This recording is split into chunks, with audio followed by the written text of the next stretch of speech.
Hello दोस्तों, जय Hind. Diamond academy Atrauli Azamgarh के यूट्यूब चैनल पर आप लोगों का तहे दिल से स्वागत, वंदन एवं अभिनंदन है। दोस्तों, जो हमारा हिंदी समान हिंदी का सेशन चल रहा है, उस सेशन को आगे बढ़ाते हुए आज हम आप लोगों को वर्णों का वर्गीकरण बताएंगे। वर्णों का वर्गीकरण बताएंगे। इससे पहले हमने क्या सीखा था? हमने सीखा था व्यंजनों के प्रकार। व्यंजनों के प्रकार में हमने क्या सीखा था? स्पर्श व्यंजन और अंतस्थ व्यंजन। उसके बाद हमने क्या सीखा था? ऊष्म व्यंजन, और हम लोग सीखे थे ऊष्म व्यंजन। ये सब जितने भी व्यंजन है, ऊष्म व्यंजन, संयुक्त व्यंजन और द्विगुण व्यंजन, या हमारा क्या हो जाएगा? उत्क्षिप्त व्यंजन।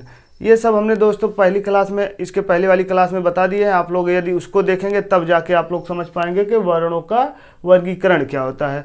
तो हम जो आप लोगों को यह सेशन दोस्तों जो यूट्यूब पर फ्री ऑफ कॉस्ट पढ़ा रहे हैं, और आगामी परीक्षाओं को देखते हुए, तो आइए देर ना करते हुए हम एक एक करके जानते हैं और इनके बारे में चर्चा करते हैं। घोषत्व के आधार पर क्या है? घोषत्व के आधार पर आइए देखते हैं। घोषत्व का अर्थ है, हम जैसे घोषत्व के आधार पर पूछा, वर्णों का वर्गीकरण घोषत्व के आधार पर। घोष का अर्थ स्वर यंत्र, स्वर यंत्र में ध्वनि का कंपन। इसका अगर आप लोगों से एक लाइन में डिफिनेशन पूछे या उत्तर पूछे तो आप लोग बता सकते हैं घोषत्व के आधार पर क्या है। घोष का अर्थ है स्वर यंत्र में ध्वनि का कंपन, बस सीधी सी बात। आइए देखते हैं आघोष व्यंजन क्या होता है। हमारा आघोष व्यंजन क्या होता है, घोष व्यंजन क्या होता है, उसके बारे में जानते हैं।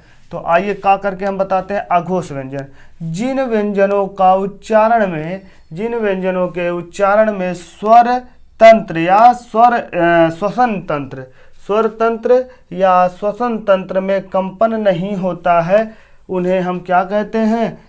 आघोष व्यंजन कहते हैं। कहने का मतलब जिन व्यंजनों का उच्चारण करते समय हमारे स्वर और श्वसन, जब सांस लेते उसमें कंपन ना हो। कंपन उसे कहा जाता है, जैसे कोई वस्तु है, अगर एक बार उसे हिला दिया, जब बार बार हिलती रहे, उसी को कंपन कहा जाता है। तो यहाँ पर एक कोई शब्द, जो ऐसा शब्द जिसको हम बोले, ना ही हमारे स्वर तंत्र में और ना ही हमारे श्वसन तंत्र में कंपन न हो, उसी को क्या कहेंगे? आघोष कहेंगे। आघोष व्यंजन कहते हैं। आइए देखते हैं आघोष का। आघोष हर वर्ग का। आघोष कैसे पहचानेंगे? मान लीजिए हमने पहचान लिया कि कंपन किस वर्ड को, यानी किस व्यंजन को बोलने पर हमारे जो मुख यानी श्वसन से या नाक से कंपन नहीं होगा, ठीक है, या होता है, तो यानी कि नहीं होता है यहाँ पे लिखा हुआ है। तो आइए देखते हैं कौन कौन ऐसे वर्ण है यानी व्यंजन है जिनके बोलने पर हमारे कंठ यानी स्वर तंत्र और श्वसन तंत्र में कंपन नहीं होता है। वही चीज़ हमसे पूछ रहा है, तो उसे क्या कहेंगे? आघोष कहते हैं। तो आघोष में क्या है देखिए, हर वर्ग का, जैसे जो स्वर हम व्यंजन पढ़ाए हैं, उस व्यंजन के हर वर्ग का पहला, दूसरा व्यंजन और तीनों सा जो होता है, हर वर्ग का पहला, दूसरा, पहचानने का तरीका। आघोष अगर पूछ ले, हर वर्ग का पहला, दूसरा और तीनों सा, ये सब क्या होते हैं? ये सब हमारे आघोष होते हैं। इस बात को आप लोग ध्यान में रखते हुए चलेंगे। कभी कभी इसका अगर आप लोगों को याद करने का, ये आप लोग डिफिनेशन याद नहीं हो रहा, लेकिन एक हम सूत्र बता रहे हैं, आप लोग याद कर लिए। जैसे कभी भी पूछ ले हमसे आघोष, क्या पूछ ले, बस आप लोग यही याद कर लीजिएगा, ठीक है। आघोष जैसे है। अब आघोष में हम क्या करेंगे देखेंगे। क्या कहा हमसे? क्या कहा? हर वर्ग का पहला, दूसरा, तो यहाँ पे लिखेंगे पहला कॉमा दूसरा फिर सा, यानी कि तीनों सा। इन सूत्रों को अब याद कर लेते हैं आप, तो आपका कभी भी आघोष से क्वेश्चन गलत नहीं होगा। हर वर्ग का, जैसे हमने क्या कहा, जैसे वर्ग का वर्ग का, ठीक है, टा वर्ग, ता वर्ग, चा वर्ग, पा वर्ग, आप सुने होंगे। तो इस जैसे अगर नहीं समझे होंगे, नहीं सुने हैं, तो इसके पहले वाली क्लास देख लेंगे तो आप लोगों को अच्छे समझ में आ जाएगा। यहाँ पे जैसे हमने कहा का वर्ग का वर्ग का पहले कौन सा, का वर्ग का पहला व्यंजन कौन था? का बोलते वक्त देखिए, ना ही हमारे कंठ में ना ही हमारे श्वसन में कंपन नहीं हो रहा, खा, लेकिन ग, घ, अंग, ये सब बोलने में हमारे जो है श्वसन तंत्र और ये हमारे स्वर तंत्र दोनों में कंपन होता है, तो उसको बताएंगे घोष कहा जाता है। कैसे? लेकिन यहाँ पे हम क्या पढ़े? आघोष। आघोष को कौन कौन? हर वर्ग का पहला, दूसरा वर्ण और तीनों सा, जैसे तालव्य सा, मूर्धन्य सा और दंथोष्ठ सा। ये तीनों सा जो हो जाएंगे, देखिए हम यहाँ पे स्पष्ट करके लिख दिए, हर वर्ग का पहला दूसरा व्यंजन और तीनों सा। तो यहाँ तक आप लोगों को समझ में आ गया। अब अघोष और घोष में पहचानने में कोई प्रॉब्लम तो नहीं होगी। यहाँ पे अघोष का भी परिभाषा आप लोगों को बता दिए और वो भी आपको सूत्र के माध्यम से बता दिए। अघोष, अघोष में जब आप नोट बनाइए एक विशेष करके यहाँ पे लिखिएगा अघोष और 1, 2 और सा लिखिएगा, यानी कहने का मतलब तीनों सा, हर वर्ग का पहला दूसरा, ये हमारा क्या कहलाएगा, अघोष कहलाएगा। अब आइए देखते हैं घोषत्व के आधार पर हमारा सघोष या सघोष व्यंजन या घोष व्यंजन जिसे कहा जाता है, सघोष व्यंजन या घोष कहा जाता है, यानी कि जिस वर्ण के यानी व्यंजन के जिस शब्द को बोलने पर हमारा श्वसन तंत्र और स्वर तंत्र दोनों में कंपन होता हो, उसे क्या कहेंगे, ये हम क्या कहेंगे, घोष कहेंगे। देखिए यहाँ पे लिखा है, जिन व्यंजनों के उच्चारण में स्वर तंत्र में कंपन होता है उन्हें क्या कहेंगे, देखिए स्वर या श्वसन तंत्र। हमने बताया था ना यहाँ पे, जिन व्यंजनों के उच्चारण में यहाँ पे जो नहीं होता यहाँ पर वही चीज होगा। स्वर तंत्र या श्वसन तंत्र में कंपन होता है उन्हें क्या कहते हैं, सघोष व्यंजन कहते हैं या इन्हें घोष व्यंजन भी कहते हैं। इस बात को आप लोग ध्यान रखिए, या तो कहे सघोष, ठीक है, या फिर कहे घोष, ठीक है। आप लोग इसको मान के चलिए क्या है कि जिन वर्णों का उच्चारण करते समय हमारे स्वर तंत्र और श्वसन तंत्र दोनों में कंपन उत्पन्न होता हो उन्हें हम क्या कहेंगे, घोष वर्ण कहेंगे या सघोष वर्ण कहेंगे। आइए देखते हैं कौन कौन से वह शब्द यानी कौन कौन से वह वर्ण है, यानी कि कौन कौन से वह व्यंजन है जिनके बोलने पर हमारा स्वर तंत्र में कंपन हो जाता और श्वसन तंत्र में कंपन हो जाता है। जैसे हर वर्ग का तीसरा, चौथा, पांचवा व्यंजन, हर वर्ग का तीसरा, चौथा, पांचवा व्यंजन और क्या कहते हैं, अंतस्थ का, जो हम अंतस्थ व्यंजन पढ़ाए थे उस अंतस्थ व्यंजन का जो ये हा होता है, इन सबको जो हम पढ़ाए थे, ये जो हम पढ़ाए थे इनको देखेंगे तो आप लोग जो हमने बताया था क्या, हर वर्ग का तीसरा, चौथा, पांचवा व्यंजन और अंतस्थ का हा, ये सब क्या कहेंगे, घोष कहलाएंगे। क्या कहलाएंगे, घोष कहलाएंगे। इस बात को आप लोग याद कर लीजिएगा। जैसे हम कभी कभी देखिए अपने का बोला था, का, खा के बाद देखिए ग, घ, अंग, इन सबको बोलने पर जैसे हमारे श्वसन में भी और स्वर में दोनों में कंपन उत्पन्न हो रहा। आप अकेले में इसको बोलिएगा, आप लोगों को तब स्पष्ट समझ में आएगा, ठीक है। तो यहाँ पर हमने क्या लिखा, अगर कभी कभी आप लोगों से पूछ लीजिए, जैसे यहाँ पे हम ट्रिक के माध्यम से लिख दे रहे हैं, इसी को ट्रिक कहा जाता है कहीं कहीं, और कहीं कहीं लोग कहते हैं ये हमारा जुगाड़ है। तो देखिए हम यहाँ पे क्या लेंगे, घोष। घोष को याद करने के लिए आप लोग बस सीधा सा क्या कहिएगा, घोष।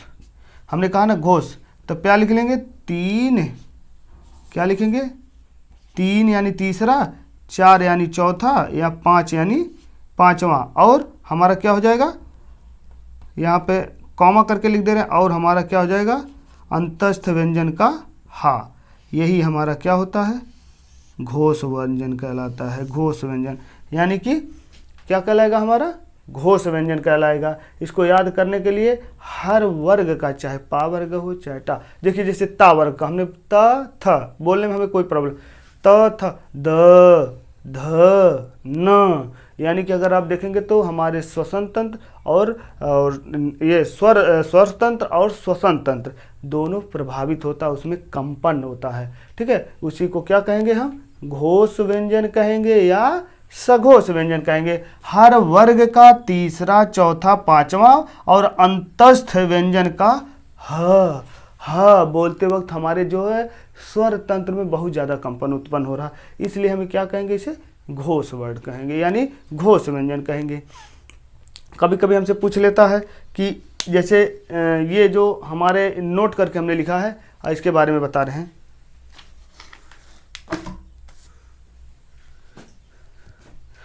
नोट करके जो हमने लिखा है यहाँ पर आप लोगों को बता रहे हैं, नोट करके लिखा है। कभी कभी पूछ लेता है कि सभी स्वर जो क्या होते हैं, सघोष वर्ण होते हैं, जितने स्वर होते हैं, जितने हम स्वर को हम पढ़ते हैं, 11 मूलतः कुल कितने स्वर होते हैं? 11 होते हैं।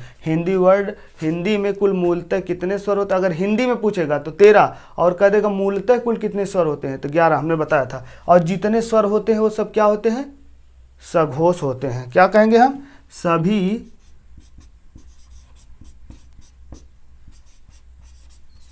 सभी स्वर क्या कहलाते हैं? हमने कहा था सघोष, यानी घोष वर्ण होते हैं। सघोष ये वर्ण होते हैं। इसको नोट करके आप लोग विशेष करके लिख लीजिए। आइए हम दूसरे नंबर पे देखते हैं प्राण तत्व यानी काकल्य के आधार पर। प्राण तत्व यानी काकल्य के आधार पर प्राण तत्व का मतलब क्या होता है? जहां प्राण का अर्थ है यानी हवा या सांस से। जहां प्राण तत्व यानी प्राण का मतलब है हवा या सांस से। इसका क्या संबंध? जैसे किसी वर्ड को बोलने में हमें ज़्यादा सांस की ज़रूरत पड़ती है, और किसी वर्ड को बोलने यानी किसी व्यंजन को बोलने में हमें कम सांस की ज़रूरत पड़ती है। वही चीज़ हमसे बता रहा प्राण तत्व यानी काकल्य के आधार पर कौन कौन से ऐसे वर्ण हैं। आइए देखते हैं। अल्प प्राण और महाप्राण। अल्प प्राण के मतलब जिन्हें बोलने में हमें कम, जिस वर्ण को बोलने में हमें कम सांस की मतलब आवश्यकता हो, उसे अल्प प्राण करें। और महाप्राण में उसे कहेंगे, और जो महाप्राण है जैसे कि जिसको बोलने में हमें ज़्यादा सांस की जरूरत पड़ेगी। आइए देखते हैं इनके बारे में और एक एक करके चर्चा करते हैं। जिन वर्णों के उच्चारण में मुख में हवा कम निकले, यानी कि जिन वर्णों के उच्चारण में मुख से हवा कम निकले उन्हें हम अल्प प्राण व्यंजन कहते हैं। अल्प प्राण व्यंजन का कौन कौन से कैसे पहचानेंगे? अल्प प्राण व्यंजन है, कौन सा वर्ण बोलेंगे? तो आइए देखते हैं। अल्प प्राण व्यंजन हर वर्ग का पहला, तीसरा, पांचवा व्यंजन या और अंतस्थ व्यंजन, ठीक है, स्वर के अनुसार, ठीक है। ये हमारा क्या हो जाएगा? हर वर्ण का पहला और तीसरा, पांचवा और अंतस्थ व्यंजन। ये सब बोलने में हमें अल्प प्राण मतलब हवा की कम आवश्यकता पड़ती है। जैसे हमने बताया था ट्रिक के आधार पर अगर देखेंगे अल्प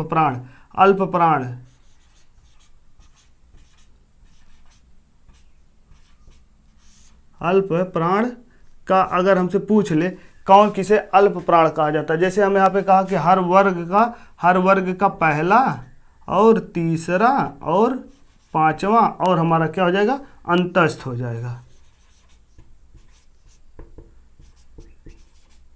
अंतस्थ, ये सब क्या हो जाएंगे? इसे याद करने का यह हमारा तरीका हो जाएगा। इसे हम याद कर सकते हैं। अल्प प्राण किसे कहते हैं? जैसे कोई वर्ग का है, पहला का, उसके बाद देखिए ख, फिर हमारा क्या हो जाएगा? ग, फिर उसके बाद घ, अंग। बोलने में क्या हो रहा है? हमारा क्या हो रहा है? यानी कि अल्प प्राण क ख, यानी देखिए क और ख, ग, घ, अंग। ये सब बोलने में हमें क्या लगेगा? या अंतस्थ में ये सब हमें अल्प प्राण हवा की कम आवश्यकता पड़ रही है। क खा ज़्यादा लग रहा है समय, उसके बाद गा में कम समय लग रहा है, यानी सांस की कम प्रयोग हो रहा है। और फिर यही सब जैसे कहने का मतलब हमारा हर वर्ग का, चाहे पा वर्ग हो, चाहे टा वर्ग हो, चाहे का वर्ग हो, चाहे था वर्ग हो, चाहे ये हमारा ता वर्ग हो, ये सब जिनके जितने वर्ग हैं उन वर्ग का पहला अक्षर और तीसरा अक्षर और पांचवा अक्षर और अंतस्थ व्यंजन, इन सब का जो हमें हवा निकले उसे क्या अल्प प्राण कहते हैं। यानी कि मुख से कम हवा निकले, हमारे मुख से हवा कम निकले, उन्हें अल्प प्राण कहेंगे। वह हमारे हमने बताया कौन कौन सा शब्द यानी कौन कौन सा वर्ग का कौन कौन सा वर्ण हो जाएगा, अक्षर हो जाएगा। यानी कि वर्ण, यानी जैसे का वर्ग का हमने बताया पहला अक्षर क्या होता है? का आता है। फिर उसके बाद दूसरा अक्षर हमें नहीं लेना है, दूसरा, फिर उसके बाद का के बाद हमारा आ जाएगा खा, खा नहीं लेना है, गा लेना है। फिर उसके बाद घा हमारा आ जाता है अंगा, लास्ट का क ख ग घ अंगा, यानी कि पहला, उसके बाद तीसरा, उसके बाद लास्ट यानी आखिरी का पांचवा और अंतस्थ व्यंजन। ये सब हमारे अल्प प्राण होते हैं। अंतस्थ व्यंजन में हमने इसके पहले वाले क्लास में बताया दोस्तों, अंतस्थ व्यंजन में कौन कौन से वर्ग के जो है व्यंजन आते हैं। आप लोग पहले इसके पहले वाली क्लास अटेंड करें। यानी कि हमारी क्लास को यदि आप लोग हिंदी का पढ़ना चाहते हैं तो हमने टॉपिक बाय टॉपिक पढ़ा है, यानी कि पार्ट बाय पार्ट करके पढ़ाए हैं। यदि आप लोग पार्ट बाय पार्ट करके देखते और नोट्स बनाते हुए चलेंगे, चाहे वो यूपीएसआई की हो, चाहे ये उत्तर प्रदेश कांस्टेबल की हो, या फिर यूपी ट्रिपल एससी की हो, चाहे लेखपाल की हो, चाहे वीडियो की, कोई भी वांट होगा उसमें आप लोग हिंदी बहुत बेहतरीन तरीके से करके आएंगे। महाप्राण व्यंजन आइए देखते हैं। खा में ये हमने का बता दिया, इसको खा करके बताया। महाप्राण व्यंजन क्या कहते हैं? महाप्राण व्यंजन जिन व्यंजनों के, यहाँ पे कम वही बात यहाँ पे ज़्यादा होगा, जिन व्यंजनों के उच्चारण में मुख से अधिक हवा निकलती है, निकले, उन्हें हम क्या कहेंगे? महाप्राण कहते हैं। जैसे महाप्राण हमारा कौन कौन हो जाएगा, हमने बताया था ना। महाप्राण में हर वर्ग का दूसरा और चौथा व्यंजन, और ऊष्म, जिसे बोलने में हमें ऊष्म यानी ज़्यादा, जैसे गर्मी, जैसे हमने बताया ना संघर्षी व्यंजन जिसे कहा जाता है, ऊष्म यानी विसर्ग। ठीक है, ये सब हमारे कौन से हो जाएंगे? हर वर्ग का दूसरा और चौथा वर्ग। जैसे हमने बताया, का बोले आराम से, खा बोलने में हमें समय लग रहा है, नहीं लग रहा। फिर उसके बाद गा हमने बोला था, नहीं लगा समय। घा, ठीक है, कहने का मतलब जिसमें इनमें जो छूटा है वही इसमें रहेगा। कुल टोटल हमारा क्या होता है, देखिए, जैसे मैंने का वर्ग ले लिया, क, ख, ग और हमारा घ और अंगा, ये सब क्या हो जाएंगे? जैसे मैंने माना ये सब कौन वर्ग के हो जाएंगे? का वर्ग के हो जाएंगे। अब का वर्ग में हमने देखिए इसमें क्या लिया, अल्प प्राण में कौन कौन से ले लिए थे? इसको ले लिया हूँ। अल्प प्राण में ये वाला हो गया, और ये हमारा ये वाला हो गया, और ये वाला। तो इसमें छूटा कौन कौन है? देखिए, खा और घा, बोलने में हमारी मुख से ज़्यादा अधिक हवा निकल रही है, इसे महाप्राण कहा गया है। हमारे मुख से बोलने में ज़्यादा सांस की प्रयोग हो रही है, ये का वर्ग। इसी तरह हर वर्ग में देखेंगे तो यही वर्ड मिलेंगे। तो इसलिए हम यहाँ पे क्या लिख सकते हैं? ट्रिक के माध्यम से क्या लिख सकते हैं? जैसे महाप्राण, अगर आपसे पूछे महाप्राण, ठीक है, तो वहाँ पर क्या क्या बताएंगे आप ट्रिक के माध्यम से? यहाँ पे लिख दीजिएगा दूसरा और चौथा प्लस ऊष्म लिख दीजिएगा, जिसमें बोलने में ज़्यादा समय लगती हो, ऊष्मा लिखती हो। ठीक है, इन्हीं को हम क्या कहेंगे? महाप्राण व्यंजन कहेंगे, कि हमारे मुख से यानी हमारी बॉडी से, हमारे शरीर से क्या ज़्यादा एनर्जी की आवश्यकता पड़ रही है। इन वर्ग के शब्दों यानी कि व्यंजनों को बोलने में हमारे बॉडी से ज़्यादा एनर्जी यानी ज़्यादा हवा का निकल रही है, या हमारे ऊर्जा ज़्यादा खत्म हो रही है। जैसे खा और घा, इनको बोलने में हमारे मुख से ज़्यादा हवा निकल रही है, इसलिए क्या हो जाएगा? ये हमारा कौन सा वर्ड हो जाएगा? ये महाप्राण व्यंजन हो जाएगा। हमने बताया अयोग्यवा, परंपरा के अनुसार अंग और आह को स्वरों के साथ साथ रखा जाता है। इनका उच्चारण व्यंजन की भांति आ स्वर के साथ होता है, इसलिए इन्हें स्वर से अलग माना जाता है, किंतु ये व्यंजन के लिए उच्चारण वाहन करते हैं। अतः इनमें स्वर तथा व्यंजन दोनों के गुण पाए जाते हैं, इसलिए इन्हें अयोग्यवाह कहा जाता है। अयोग्यवाह को स्वर तथा व्यंजन के बीच की कड़ी कहा जाता है। अयोग्यवाह के स्वर तथा व्यंजन के बीच की कड़ी को कहा जाता है। अंग और आह के अनुसार को विसर्ग कहा जाता है। तो दोस्तों ये हमारा क्या था? वर्णों का वर्गीकरण था। इसके बाद हम आप लोगों को नवीनतम ध्वनियाँ यानी कि विदेश के जितने क्या है अलग ये सब शब्द हैं, इन सब शब्दों के बारे में नेक्स्ट पार्ट में बताएंगे।